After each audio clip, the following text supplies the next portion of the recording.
Vamos lá então? Uma dosezinha aí de Jones Manuel, o homem que dorme de conchinha comigo aqui na minha casa e que causa inveja em 97% dos internautas de todo o Brasil. Vamos lá então? Jones Manuel. O tema do vídeo de hoje é: o que é um governo de conciliação de classes? Jones Manuel. Jones Manuel. Jones Manuel. Jones Manuel. Jones Manuel. Antes de começar propriamente o tema do vídeo do canal, quero muito agradecer a você que ajuda a manter e melhorar nosso canal a partir do Apoia-se. Seu apoio é fundamental para a gente continuar o nosso trabalho. Se preferir, o Pix está aparecendo aqui como QR Code na tela do vídeo. Note, eu falei no vídeo de quinta-feira que eu ia gravar um material explicando para vocês por que o governo Lula 3 não pode ser chamado de um governo de conciliação de classes. E aqui, preste muita atenção nesse debate. Veja, no capitalismo, todo governo é estruturalmente um governo burguês. Estruturalmente um governo burguês porque o governo está subsumido, está subordinado a uma dinâmica estrutural de poder político da burguesia e de relações capitalistas. Isso não significa negar que os governos podem ter projetos políticos de contradição com determinados setores da burguesia, ou do capital estrangeiro, ou do imperialismo, ou com todo. Então, por exemplo, o governo Allende tinha uma contradição ali fundamental, que era um governo de projeto socialista. O Allende era socialista, um governo de projeto socialista, mas nos marcos de um governo burguês no capitalismo dependente. Essa contradição explodiu no dilema revolução ou contra-revolução, muito bem sintetizado pelo Rui Mauro Marini no livro Reformismo e Contra-Revolução, ensaio sobre o Chile, publicado pela editora Expressão Popular. Coloca aí na tela, Maxwell, por favor. Então, bota na tela, Maxwell. Não, eu tava comentando com o André outro dia. O bota na tela, Maxwell, virou o corta pra mim. Virou corta pra mim do Jones Manuel. Bota na tela, Maxwell. Vamos lá, fazer um bingo do Jones? O que ele vai falar nesse vídeo? Veja, é uma contradição que não pode durar muito, né? Você tem no capitalismo um governo que se propõe, nos marcos da democracia burguesa, a romper com o capitalismo, isso vai estourar em algum momento. E aí vai se colocar necessariamente o dilema revolução ou contra-revolução. O Darcy Ribeiro, no livro O Dilema do Poder na América Latina, por exemplo, coloca na tela, Maxwell, também, por favor, analisou o governo João Goulart como um governo que não era socialista, mas que se colocou a tarefa de fazer reformas estruturais. E essas reformas se chocaram com os interesses da burguesia e que colocou também um dilema revolução ou contra-revolução, percebe? O vitorioso, como a gente sabe, infelizmente foi contra-revolução. Outros governos, como o governo Hugo Chávez, também viveram essa contradição, só que a contra-revolução não foi vitoriosa, né? Então o governo Hugo Chávez, ele ganha a eleição ali em 99, bem moderado. A burguesia e o capital estrangeiro, o imperialismo estadunidense, vai radicalizando os ataques e o governo Chávez vai radicalizando pela esquerda conforme os ataques da burguesia, tentando equilibrar a contradição de fazer um governo que vai cada vez mais para uma perspectiva anti-imperialista, popular e até socialista dentro da dinâmica de um Estado burguês do capitalismo dependente venezuelano. Então veja, em última instância, todo governo no capitalismo tem uma dimensão de conciliação de classes, a não ser que esse governo se proponha uma ruptura, né? Beleza? Vamos lá. Ao mesmo tempo que todo governo com a proposta revolucionária ou reformista tem uma proposta, uma dimensão de conciliação de classes, no caso de um governo com projeto revolucionário, a conciliação de classes vai ter posta até acontecer a ruptura revolucionária. Senão, vai ter ali modos de governança que vão conciliar a classe. Um governo reformista, até ele ser derrubado, né, ele vai ter um elemento de conciliação de classes. Ao mesmo tempo, é possível ter um governo progressista que não seja de conciliação de classes, seja de mera gestão da ordem burguesa, ainda talvez que do Petro, atendendo algumas pouquíssimas demandas da classe trabalhadora e expressando algum nível de preocupação social. Então veja, no capitalismo, todo governo, em última instância, vai ser um governo que vai ter elementos de conciliação de classes se a gente tiver em tela um projeto reformista ou um projeto revolucionário, beleza? Ao mesmo tempo, é possível ter um projeto progressista ou até que se afirma de esquerda que não seja de conciliação de classe, seja mais rebaixado. E por que eu estou dizendo isso? Veja, o que é conciliação de classe? Conciliação de classe é você chegar ao governo e ter um projeto político que vai dizer assim, ó, bicho, é um governo capitalismo, portanto vai ser mantida a propriedade privada dos meios de produção, portanto vai ser mantido a apropriação da riqueza socialmente produzida, portanto vai ser mantido a extração de mais-valia, portanto vai ser mantido o poder econômico da burguesia, mas tem certas pautas estruturantes para a classe trabalhadora que vão ser inegociáveis. Então, assim, vai manter os marcos fundamentais do capitalismo, mas tem certas coisas que a gente vai pro pau, que são inegociáveis, né? Inclusive prejudicando alguns setores da classe dominante interna do imperialismo. Então, é muito fácil a gente vislumbrar isso. Por exemplo, vamos pegar no Brasil o governo Miguel Arraes, antes do golpe. Aquilo era um clássico governo de conciliação de classes. Por quê? Vamos pegar o exemplo da questão agrária. O governo Miguel Arraes tinha como proposta acabar com o latifúndio ou acabar com os usineiros? Não. Mas o governo Miguel Arraes chegou e falou assim, ó, bicho, pra mim tem uma questão aqui de princípio, que é a base social que me elegeu, que é a minha base social mobilizada, que é o seguinte: eu vou fazer reforma agrária, vou garantir crédito para os camponeses, apoio técnico, políticas de compras governamentais, vou garantir juntas de conciliação para evitar, para combater, melhor dizendo, né, a grilagem de terra por parte dos latifundiários, a violência desmedida no campo, o assassinato impune de lideranças camponesas e tal. Então o negócio é o seguinte: vai continuar existindo latifúndio, vai continuar existindo usineiro, mas agora vocês não vão mais monopolizar como antes a propriedade fundiária e não vai ser mais um domínio onipresente dos grandes proprietários, porque agora o poder público vai entrar junto a pequenos e médios agricultores, a poceiros e a sem terra, para garantir, por exemplo, a vigência da CLT no campo, ou garantir que tenha Estado de Direito e que vocês não saiam matando liderança sindical, rural e camponesa. Veja, isso é uma política de conciliação de classe. É o governo Miguel Arraes dizendo assim, ó, bicho, daqui para trás a gente não aceita. Vai ter reforma agrária. Vocês vão parar de grilar a terra, né? Vocês vão parar de grilar a terra. Vocês vão parar de matar impunemente liderança sindical camponesa, né? Vocês vão parar de estar negando a aplicação da CLT no campo. Vocês vão parar de estar escravizando o trabalhador boia fria da produção de cana-de-açúcar. Assim.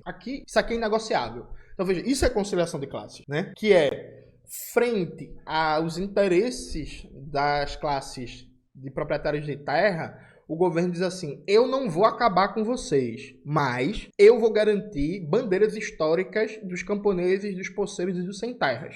E a gente vai se equilibrar aqui. Então, eu não vou ser o governo que vai promover um enfrentamento total a vocês, mas eu também não vou deixar que vocês massacrem como antes. Veja, isso é conciliação de classes. A CLT do senhor Getúlio Vargas é um projeto de conciliação de classes. Perfeito. Ele chega dizendo assim, ó, bicho, vem cá. Assim... Ó, vocês não vão... Inclusive, é até uma pauta interessante, porque a gente precisa não só defender o processo de maior regularização do trabalho, mas não nos marcos somente da CLT, porque a CLT foi um tipo de consolidação de lei, ela é a consolidação das leis trabalhistas que estão lidando com uma realidade do trabalho do começo do século. Hoje em dia, a gente nem tem mais tanta necessidade de passar tantas horas trabalhando, porque a gente tem o desenvolvimento das forças produtivas, né? A gente tem o desenvolvimento das tecnologias da informação que conseguem automatizar uma série de processos e que fazem com que uma boa parte do trabalho que é exercido pelas pessoas nessas jornadas e nessas horas que não seriam necessárias se transformam somente em mais-valia, né? Se transformam somente naquilo que vai ser destituído do trabalhador no seu processo de trabalho. Por isso que a luta pela redução da jornada de trabalho é uma das principais pautas do momento. E eu acho que é uma pauta que consegue de alguma maneira consolidar e unificar toda a classe trabalhadora. Inclusive mandar um salve muito especial aí pro Movimento VAT, que ontem bateu 1 milhão de assinaturas na petição pública lá, que eles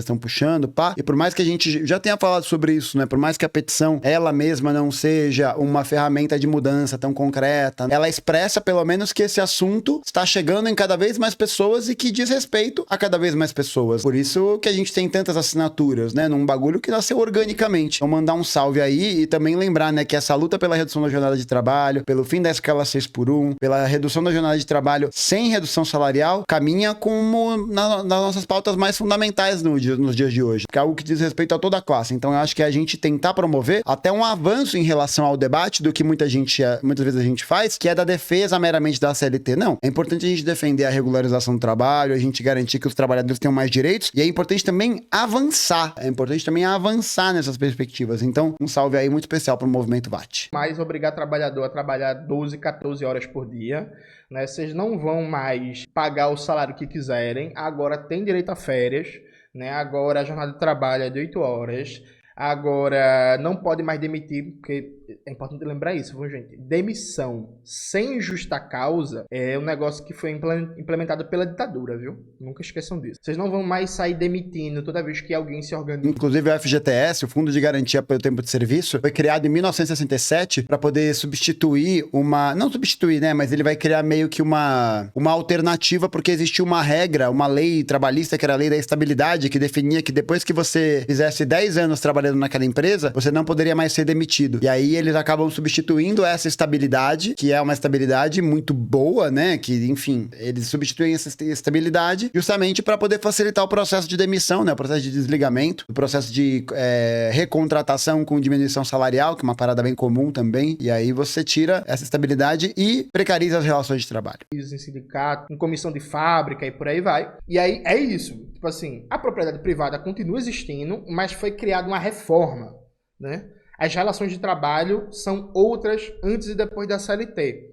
No caso do Miguel Arraes, as relações agrárias em Pernambuco são outras, né? Não deu para continuar e aprofundar porque veio um golpe, mas assim, o Miguel Arraes estava ali colocando um novo marco de relações agrárias no estado de Pernambuco, né? Do mesmo jeito, a gente pode pensar na experiência, por exemplo, do peronismo. Veja, o peronismo na Argentina, ele significou uma superação da dependência? Não. Mas assim, foi colocado limites para o capital estrangeiro, que é assim, bicho, beleza, massa. Agora sim, as ferrovias vão ser nacionalizadas, várias riquezas vão ser nacionalizadas, várias fábricas vão ser nacionalizadas. E tem setores da economia que vocês não vão poder dominar como antes. Então tem um novo marco de relação entre a economia e o capital estrangeiro e o imperialismo. Veja, a Argentina não deixou de ser dependente, mas mudou a forma histórica de dependência, entende? No Brasil, com a CLT, a classe trabalhadora não deixou de ser explorada, mas temos uma nova forma histórica de exploração, que é inclusive, em alguns aspectos, muito menos violenta e brutal do que pré-CLT, sabe?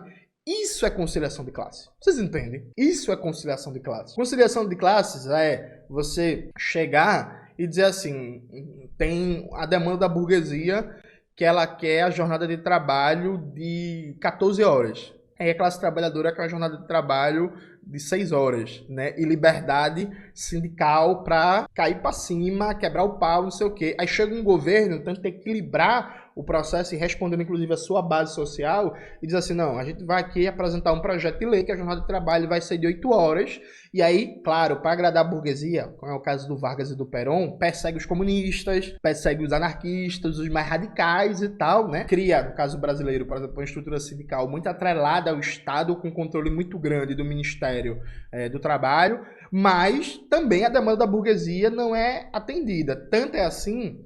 É aquele clássico episódio. Mas é um negócio que é engraçado, né? Porque isso só pode ser constituído a partir da criação e da mobilização de organismos que, de alguma maneira, ameacem a estabilidade da classe dominante, né? Porque, ao final e ao cabo, a política da conciliação de classes, ainda que ela possa trazer algum tipo de benefício para a classe trabalhadora, ela tem dentro do seu elemento o aspecto, né? Que é o que o Jones falou, é o processo do dilema contra-revolucionário, o dilema do que fazer nesse momento. E aí, na perspectiva da conciliação, tal qual a social-democracia entregou Rosa Luxemburgo e Karl Liebknecht para as Freikorps, a milícia fascistizada da social-democracia. Essa é a tendência também, né, de acontecer com a social-democracia por aqui. Não é à toa que a gente já tem visto, né, até discursos do próprio governo federal tratando greve como uma questão a ser avaliada, né? Não é bem assim também. Eles estão jogando contra. É o mesmo discurso. Que é fantástico, né? Que é o Vargas estava numa intensa campanha anticomunista.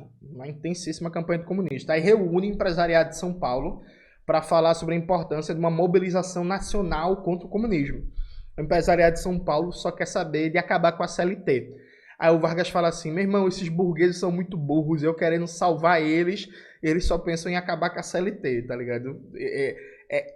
Essa é a dinâmica de conciliação de classes, é o governo entrando na parada, na luta, que o governo Vargas se dizia um governo dos trabalhadores, um governo que ia finalmente o trabalhador ia ter vez, ia ter voz, não sei o quê, e dizendo assim, bicho, vocês querem acabar com a CLT? Vocês não vão acabar com a CLT não, porque é isso, velho, o bicho vai pegar. No caso, essa reunião, inclusive, a CLT não tinha nem sequer ainda sido promulgada, né?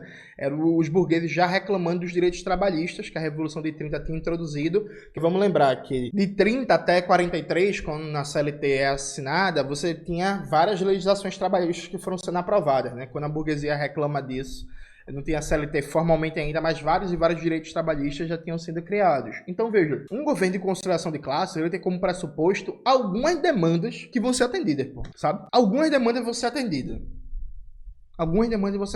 E, em vários momentos da história, um governo de conciliação de classes pressupõe mobilização da classe trabalhadora.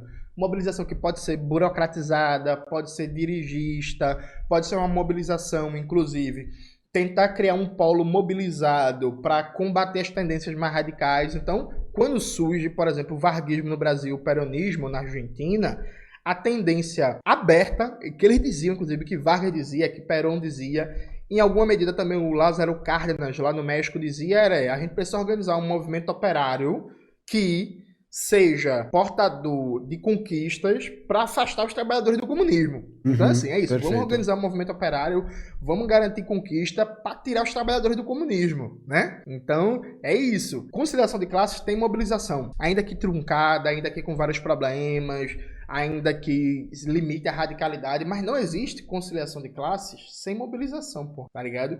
Porque, inclusive, a ideia de que o governo... E mesmo isso, né? Acho que negar a mobilização como esse fator que tá próximo do governo no regime de conciliação de classes é negar também a própria historicidade da luta de classes como motor da história. Acho que quando a gente pensa nesse processo de conciliação, a gente pode, metaforicamente, né, imaginar que sejam dois exércitos que estão entrando em guerra um com o outro, né? E estão, de alguma maneira, consolidando ali um trato para poder diminuir a intensidade desses conflitos e do tratamento bélico com relação a essa questão. Então é isso, eu cedo de um lado, você cede do outro, né? E todo mundo fica feliz. Mas aí a questão, e esse é o problema da conciliação de classes, né? É de que a classe dominante, em determinado momento, ela vai promover novas ofensivas. E aí cabe a essas forças hegemônicas tentarem construir uma resposta a essa altura, né? E aí por isso que essa resposta tem que ter um caráter revolucionário, né? Quer dizer, se ela estiver de acordo com o projeto de emancipação, porque se ela não tiver, aí é um movimento contra-revolucionário, né? É um movimento não só conservador, não é só um movimento para conservar as coisas como elas estão, é um movimento reacionário, é um movimento contra-revolucionário, que tenta justamente frear o avanço dessas perspectivas que estão ganhando corpo, né? Que estão ganhando a atenção da classe trabalhadora. A classe trabalhadora olha pro seu dia a dia, olha pra sua realidade e fala, caralho, isso aqui tá uma merda, né? Essa vida é uma merda. E aí elas buscam cada vez mais respostas no meio desse mar de angústias. E aí, se a gente não consegue apresentar essa resposta de uma maneira que isso possa produzir um sentimento de combatividade e também um sentimento de pertencimento, né? O sentimento da ideia do compartilhamento de uma história comum, a gente vai estar fadado a reforçar os aspectos da ideologia dominante que dizem respeito à defesa do projeto contra-revolucionário. Não é à toa que os trabalhadores, no meio dessa seara, né? No meio desse processo de constatação, né? Dessas angústias, desses momentos de dificuldade, vão acabar aderindo àquilo que está mais propenso a ser reproduzido pela dinâmica do senso comum, que é o discurso que a extrema-direita adota, né? Que é o discurso do tipo, vamos mudar tudo isso que está aí, o problema é esse inimigo em comum, né? Essa parada e tal. E aí esse grupo vira a testa de ferro da classe dominante, né? Vira a testa de ferro que vai fazer as ações mais reacionárias para poder criar esse campo de avanço, né? E muitas vezes até disputando com as próprias burguesias que têm uma perspectiva política diferente. Mas que no final do dia, cravou o 17 em 18 e cravou o 22 em 2022. É isso. Cravou ali e cravou de novo. E vai cravar de novo se precisar. Nenhuma ilusão com as alianças com a classe dominante. É isso que tem que estar em jogo, é isso que tem que estar posto nesse cenário, tá ligado? Pra gente não ficar... Porque é isso, a política de conciliação de classes, em algum estágio, ela é uma política de dependência de classe, né? Porque ela vai depender dessas movimentações e a gente precisa construir esse projeto de independência de classe, né? Porque a burguesia já construiu a dela. A burguesia já construiu o projeto político dela independente de classe. Ela já construiu. Esse projeto é independente, opera não a partir da relação dela com os trabalhadores, mas a partir daquilo que ela determina, que são seus interesses, que são seus objetivos, que são as suas metas. Vai equilibrar os polos, parte do pressuposto de um polo atuante, que é o polo burguês, capital nacional ou estrangeiro, que está sempre atuante, porque tem os meios de comunicação, porque tem dinheiro, porque tem influência, por aí vai. O outro polo, que é o polo trabalhador, mobilizado também. Então, por mais que seja uma mobilização que seja precária, que seja burocratizada, mas tem que ter mobilização, pô. Senão não dá pra fazer conciliação de classe, tá ligado? Simples, tem que ter mobilização. O que se desenrola no Brasil e em vários outros países da América Latina, especialmente a partir dos anos 90, não é conciliação de classe. É uma gestão social liberal do governo, que tem como pressuposto que não existe trabalhador, trabalhadora mobilizado, existe cidadão. E aí pode reparar que o discurso é sempre cuidar do povo. Eu vou cuidar do povo, eu vou olhar pelo povo. É um discurso meio paternalista, né? No sentido de que não tem mais aquele discurso, é um governo dos trabalhadores. Por exemplo, que o Vargas fazia, que o Perón fazia, que o Cárdenas fazia, que o Velásco Ibarra no Equador fazia. É um discurso falso, né? Mas era a ideia de que é o governo dos trabalhadores. É o governo que aqui o trabalhador tem vez, tem voz, está representado. Não, agora é o discurso de cuidar das pessoas, de olhar pelo pobre, de olhar por quem mais precisa, governar para quem mais precisa, não é governar com quem mais precisa, é para quem mais precisa.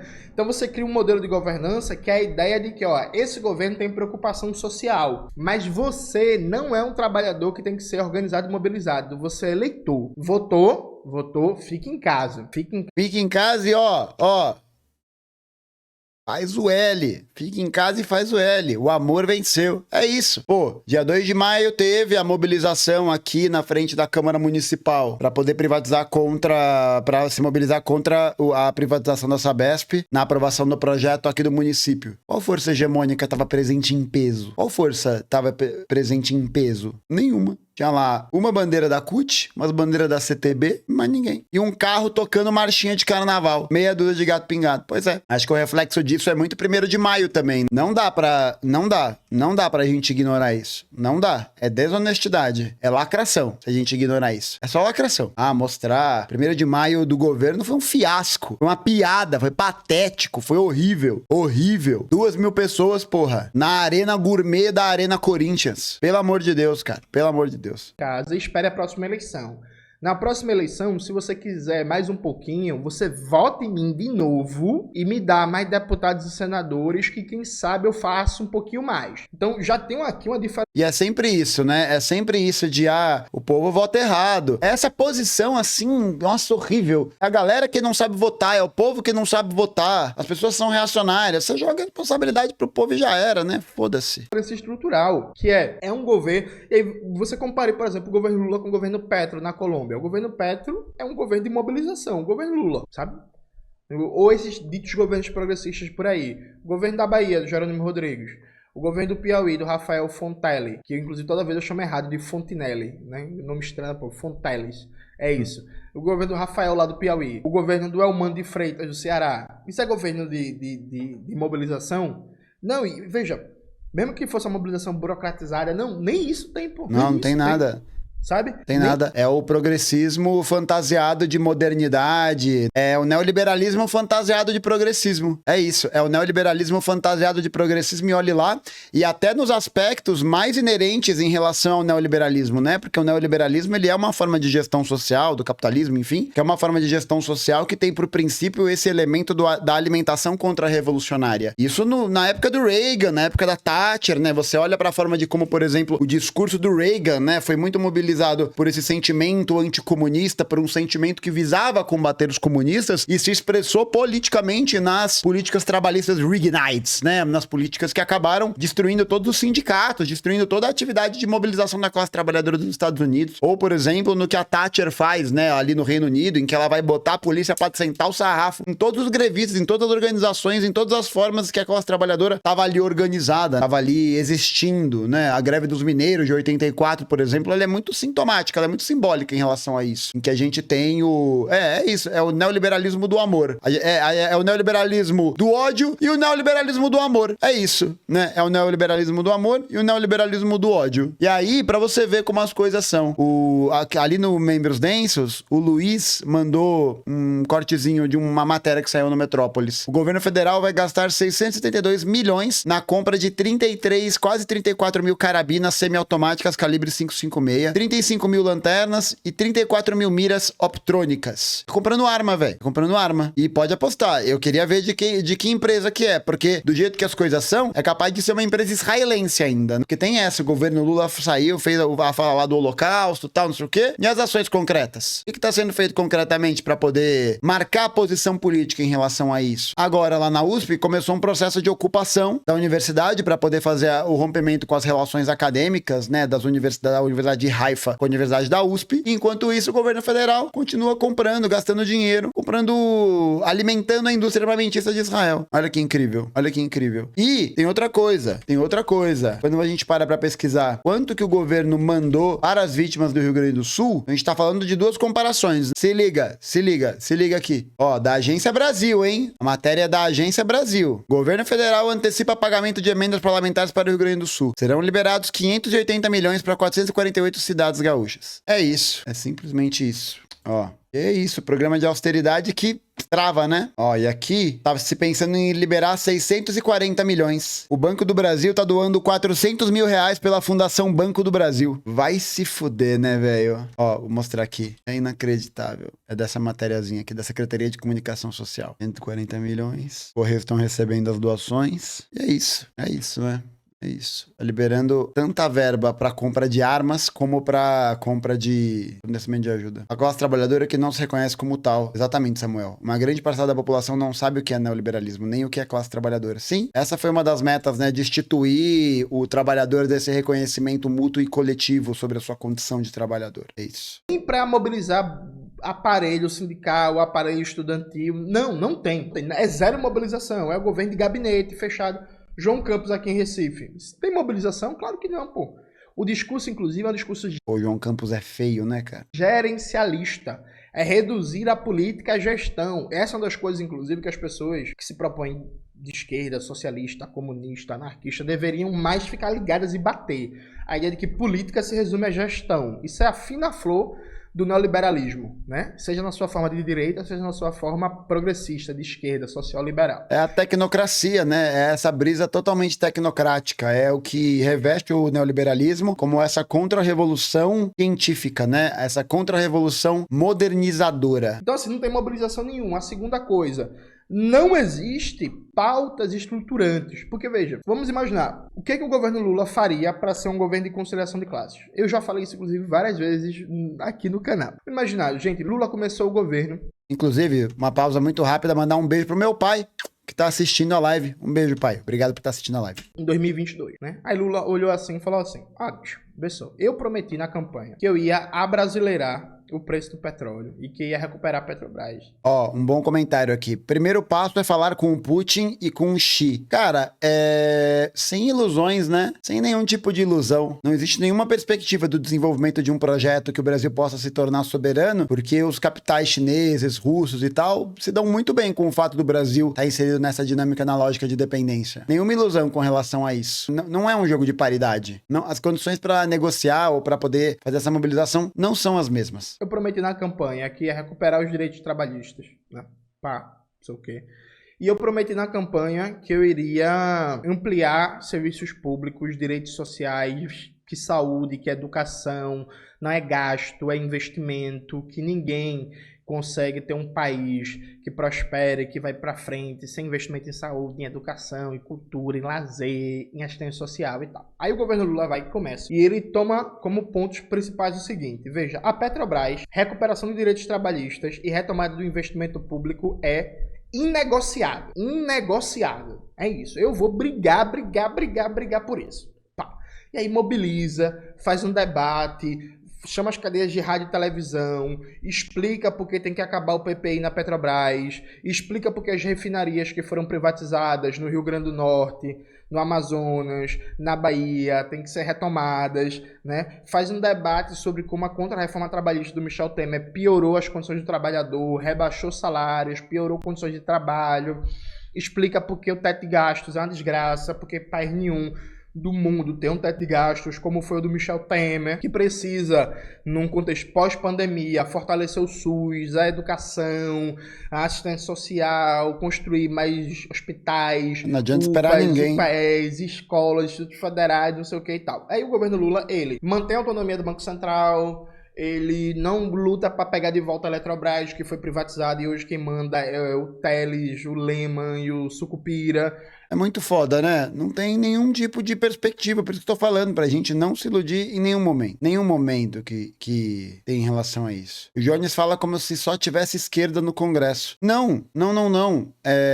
O Congresso brasileiro, Samuel, sempre foi um Congresso conservador e reacionário. Em que época do Brasil houve a eleição de um Congresso majoritariamente de esquerda? Quando? Nem no Lula 1, nem no Lula 2, nem no Dilma 1, nem no Dilma 2, nem na época do João Goulart, nem na época do Vargas, no segundo governo, em nenhum momento, né? Que a gente tá pensando em momentos que a classe trabalhadora brasileira conseguiu alguns avanços mais significativos. Em nenhum momento o Congresso esteve do lado da classe trabalhadora. Em nenhum momento. Como que foram retiradas as conquistas? Exatamente, Samuel, perfeito. Perfeito, a sua resposta é perfeita. A gente não vai ter isso nunca. Nós não teremos isso nunca. Nós nunca vamos ter um Congresso majoritariamente de esquerda que possa fazer e realizar um combate frente aos interesses da classe dominante, porque a classe dominante domina as instituições do Estado que promovem as leis, que promovem as decisões, que constituem e organizam a economia política do Brasil. A gente nunca vai ter isso. Nunca vai ter isso por quê? Porque esse é o jogo da classe dominante. Esse é o jogo da burguesia brasileira. Jogar esse jogo e achar que a gente tem possibilidades de ganhar é ilusão. Ah, mas dá. Teoricamente dá. Não, beleza. Também dá teoricamente pra eu ir daqui de São Paulo até o Pico da Neblina a pé. Dá. Não dá? Não é possível? Claro que é. Claro que é possível. E é o povo que vota nisso. Mas o que fez o povo votar nisso? O povo só acordou um dia, olhou e pensou, caralho, e se eu for burro? Ele acordou um dia do seu sono profundo e tomou a seguinte reflexão: e se eu votar num projeto contra mim mesmo? Parece uma boa ideia. Acho que eu vou ser burro. Como que o povo chegou a essa conclusão? Porque o povo tá constantemente colocado nas dinâmicas e nas relações de produção capitalistas que fazem com que haja constantemente um processo de apagamento dessa perspectiva de observar as coisas ao redor num sentido de entender quais são os problemas estruturais. Cabem aos organismos, cabem às organizações, aos partidos que são representantes da classe trabalhadora e estimular que essa luta seja feita, para que o povo consiga adquirir essa noção, não só de que votar em alguém é importante, porque ao final e ao cabo, isso não é formação política. Formação política não é você falar para a pessoa em quem ela deveria votar, em quem ela não deveria votar. Isso é só o primeiro passo. A formação política é justamente ela conseguir compreender qual que é o lugar dela no processo de organização social. Qual é o lugar dela na cidade? Qual que é o lugar dela na polis? Para falar de política. Qual que é o ponto que ela ocupa nesse processo todo? E entender qual é o lugar que ela ocupa e entender também que é a estruturação geral dessa sociedade, desse meio social, que vai conduzir a forma de como a política vai ser feita. E por isso ela precisa combater esse aspecto. O povo votou no Bolsonaro ou votou nas caras da direita, não sei o quê. Por quê? Porque existia um vácuo de disputa do poder. Muita gente fica falando, que 2013 foi a cobra do fascismo, não sei o que, não sei o que lá. Mano, 2013 foi um movimento que nasceu a partir de um certo cenário de indignação e que conseguiu refletir, de uma certa maneira, indignações que também faziam parte das indignações gerais da classe trabalhadora e que as forças hegemônicas da esquerda naquele momento não disputaram. Não disputaram. Haddad e Geraldo Alckmin subindo no palanque para poder anunciar a revogação do aumento de 20 centavos na época, que ia subir a passagem de R$ 2,80 para R$ 3, subindo juntos no palanque para poder defender a política do Estado, para poder defender aquela condução que havia sido feita até então, um combate contra a classe trabalhadora. Não é melhor pararmos de tratar como se o povo não tivesse consciência. Não é uma questão de ter ou não ter consciência, né? Não é sobre isso. Não é sobre ter consciência. Tem gente que tem consciência, tem gente que não tem consciência, que não a desenvolveu. Não basta você ver que você é explorado. Isso não é suficiente. Isso não é suficiente. Porque essa é uma observação da realidade concreta ali, imediata. É algo que pode ser construído para poder jogar a compreensão de qual é a estrutura que cerca. Para aí você entender qual que é o que está em jogo na votação. O que está em jogo na votação. Também não dá para falar nesses termos. Tipo, o povo é burro, o povo não sabe votar. E aí a gente larga a mão? É isso? Então a esquerda olha para isso e fala: não, o povo é burro. Foda-se. Vou fazer minha política de gabinete aqui porque é o que vai sustentar esse forninho. Isso que é burro. Isso é ser burro. Isso é ser tosco. Isso que é ser tosco. Ele mantém a concentração fundiária, que é a segunda concentração fundiária maior do mundo é a do Brasil, mantém a concentração fundiária, o domínio do agronegócio e tal. Mantém tudo isso. Mantém a contra-reforma da Previdência, mas é isso, na pauta de direitos trabalhistas, Petrobras e retomada do investimento público, política fiscal, o governo, pá, não, é aqui e eu não recuo não, pá, aí vamos negociar aqui. Aí, isso seria um governo de conciliação de classes. Vocês entenderam? Que é um governo que pegou assim e vai dizer assim, meu irmão, eu vou criar um novo marco. Não é só a nível de política pública, é a nível mais profundo, né? Para além de uma política de governo que qualquer próximo governo pode mudar. Eu vou criar um novo marco aqui de relações. Vou desfazer a regulação do trabalho feita por Michel Temer. Vou recuperar a Petrobras, desfazendo a política entreguista e antinacional que foi colocada também pelo Michel Temer e pelo aquele canalha criminoso do Pedro Parente. Vou mudar isso.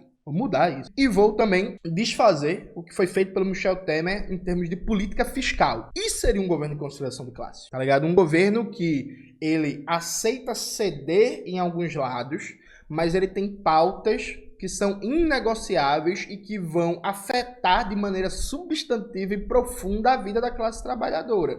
Então, por exemplo, o governo Rafael Correa é um governo de conciliação de classes no Equador. Por quê? Porque, por exemplo, ele estatizou setores importantes do complexo do petróleo e gás. Porra, afetou os interesses do imperialismo, mas não desdolarizou a economia do Equador. Então, assim, o Equador segue uma economia dolarizada até hoje, o que dá um poder gigantesco para o imperialismo e para o capital estrangeiro para fazer pressão pelos seus interesses na sociedade equatoriana, mas também ele pegou os setores estratégicos do petróleo e gás, nacionalizou, aproveitou o boom das commodities que estava ali colocado, o preço do petróleo nas alturas, reverteu isso em investimento público, que foi o maior da história do Equador. Veja, isso é conciliação de classes. Não avançou na desdolarização, portanto, o imperialismo ficou tranquilo nesse aspecto, mas ao mesmo tempo avançou na nacionalização do recurso de maior renda da economia, portanto, desagradou o interesse específico do imperialismo em benefício de aumento do investimento público e construção de emprego, de direitos para a classe trabalhadora. Veja, isso é conciliação de classes. Entende? Esse governo não tem como ser um governo de conciliação de classes. Porque, de verdade, gente, me apontem uma pauta estrutural. Uma pauta que vai dizer assim, não, se isso for aprovado, o governo vai criar um novo marco de relações em que a classe trabalhadora vai ganhar de maneira significativa. Vamos lá. Não tem pauta. nada. Qual é? Qual é, assim? Tem nada. De verdade, gente. Qual é? Qual é, assim? É onde? É nas relações de trabalho? É na Previdência? É na saúde? É na educação? Por exemplo, na educação, foi revogado o novo ensino médio? Por exemplo, se o governo Lula diz assim, desde o começo, ó, galera, eu sou contra o novo ensino médio, foi isso que eu prometi na campanha, a gente vai pro pau para revogar não só o novo ensino médio, como um conjunto de contra-reformas colocadas pelo governo Temer, principalmente. Aí, porra, dá pra dizer, olha... Ó, uma medida boa aqui pra você que tá acompanhando é se tornar membrinho do canal. Assinando o membrinho do canal aqui embaixo na parte de Seja Membro, por somente R$3 por mês, você garante acesso aos conteúdos antecipados produzidos aqui na live, além dos VODs completos. E você também participa de sorteios semanais que nós fazemos aqui. Hoje, inclusive, chat, é dia de sorteio, tá? Quarta-feira é dia de sorteio. Não deixe de virar membrinho. Eu vi ali o Filosofia de Tudo, mandou 20 membrinhos de presente pra galera. Muito obrigado, camarada Filosofia de Tudo, sempre fortalecendo demais. E se você quiser uma experiência de conteúdo ainda mais densa, você pode se tornar um membro denso. Assinando aqui embaixo por somente R$15 por mês, você acessa não só os conteúdos e tudo isso que eu já falei até agora, mas também uma live exclusiva com conteúdo exclusivo e participa de um grupo de Telegram em que eu estou lá conversando junto com os membros densos. Não deixe de conferir. E também uma outra proposta para você que quer ampliar o seu conhecimento é assinar as aulas do curso básico de História de Formação Política que se encontram no link aqui na descrição desse vídeo por R$10,90. Aqui na educação, o governo é um governo de conciliação de classes que, por exemplo, não vai combater o mercado privado da educação, mas ele tem uma pauta inegociável, que é a revogação do novo ensino médio, né? E atendendo a demanda dos estudantes, do professorado. Aí beleza, conciliação de classes. Mas qual é, gente? Qual setor? Então, como é que a gente vai chamar de conciliação de classes um governo que tem como pressuposto não ter mobilização nenhuma, não tem mobilização nenhuma, e tem como pressuposto que ele não tem nenhuma pauta que é estruturante para a classe trabalhadora. Nada. Então, assim, esse governo não é de conciliação de classe. É um governo social-liberal, do ponto de vista de projeto, que vai cada vez mais à direita. Então, Não existe conciliação de classes. Jones, o primeiro e o segundo governo Lula era de conciliação de classes? Sinceramente, eu também acho que não. No sentido de quê? No sentido de prática de governo. Enquanto discurso, claro, era um governo que dizia que dava para todo mundo ganhar e não sei o quê, o governo do ganha-ganha.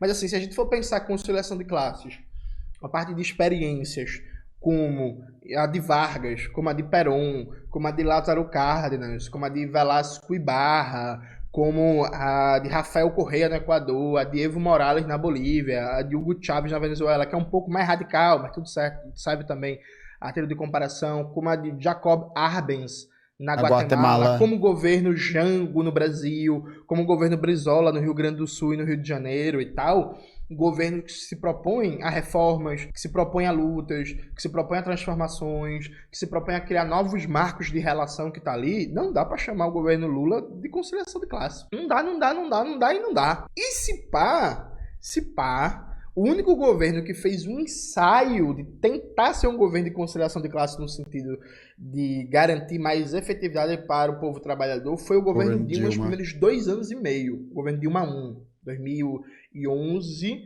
até metade ali de até final de 2012, né? Foi um governo que ensaiou, que pensou em avançar além, mas recuou, percebe?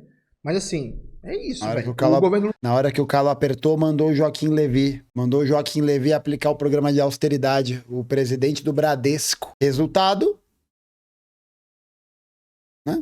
Lula 2 foi um governo social-liberal com uma política econômica muito mais flexível e muito mais responsiva a algumas demandas populares.